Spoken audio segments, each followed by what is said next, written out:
السلام علیکم ورحمۃ اللہ وبرکاتہ۔ صحیح بخاری حدیث نمبر 89۔ حضرت عمر سے روایت ہے کہ میں اور میرا ایک انصاری پڑوسی دونوں آس پاس مدینے کے گاؤں بنی امیہ بن زید میں رہتے تھے، جو مدینے کے پورب کی طرف بلند گاؤں میں سے ہے۔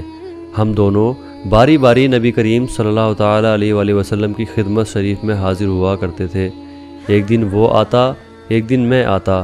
جس دن میں آتا اس دن کی وحی کی اور رسول اللہ صلی اللہ تعالیٰ علیہ وآلہ وسلم کی کہی ہوئی دوسری باتوں کی اس کو خبر دے دیتا، اور جب وہ آتا تھا تو وہ بھی اسی طرح کرتا۔ تو ایک دن وہ میرا انصاری ساتھی اپنی باری کے دن حاضر خدمت ہوا۔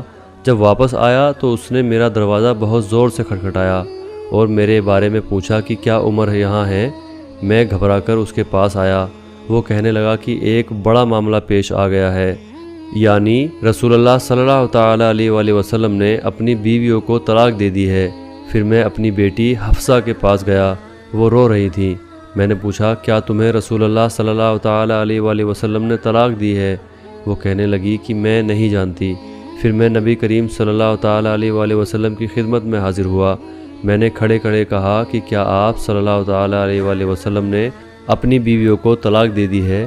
آپ صلی اللہ تعالیٰ علیہ وآلہ وسلم نے فرمایا نہیں، یہ افواہ غلط ہے۔ تب میں نے تعجب سے کہا اللہ اکبر، اللہ بہت بڑا ہے۔